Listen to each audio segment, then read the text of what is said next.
সম্মানিত ভাইরা আমার, যুবকদেরকে যুব সম্পদে পরিণত করার 3 নম্বর পয়েন্ট হচ্ছে সময় জ্ঞান তাদের থাকতে হবে, সময়কে মূল্য দিতে হবে। আজকে সবচাইতে বড় ক্রাইসিস আমাদের এই যুব সমাজ নষ্ট হয়ে যাওয়ার জন্য সবচাইতে বড় ক্রাইসিস যেটি, সেটি হলো সময়ের মূল্য আমরা দিতে পারি না। কথা বলেন ঠিক কিনা?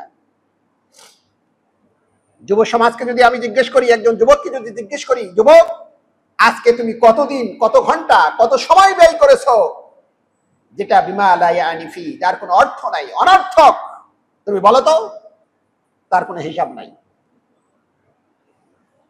10 বছরে কত সময় ব্যয় করেছো, তার কোনো হিসাব নাই। পুরো জীবনে কত সময় ব্যয় করেছো, তার কোনো হিসাব নাই। আমার ভাইরা, অথচ সময়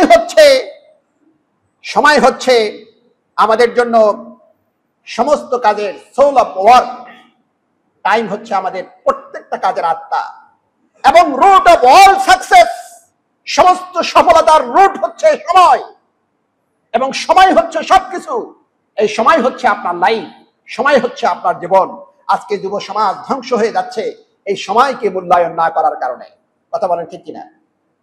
আল্লাহ রাসূল সাল্লাল্লাহু আলাইহি সাল্লাম সময়কে মূল্য দেওয়ার ব্যাপারে অনেক কথা বলেছেন। আমরা আবুল হাসান আল বসরির একটা কথা বলি, লাকাদ আদরাকতু আকওয়ামান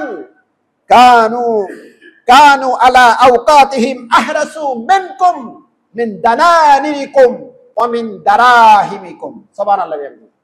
হাসান আল বসরি বলছেন যে আমি একটা কাউম পেয়েছিলাম, অর্থাৎ সাহাবাদের কথা বলছেন, তার তাবিদের কথা বলছেন, যে একটা কাউমকে পেয়েছিলাম, তারা সময়কে এত গুরুত্ব দিত, এত মূল্য দিত, তোমাদের সম্পদকে, টাকাকে, পয়সাকে, দানান এরকম দিনার এবং দিরহামকে তোমরা যেমন মূল্য দাও, তার চেয়ে বেশি মূল্য তারা দিত সময়কে। সুবহানাল্লাহ।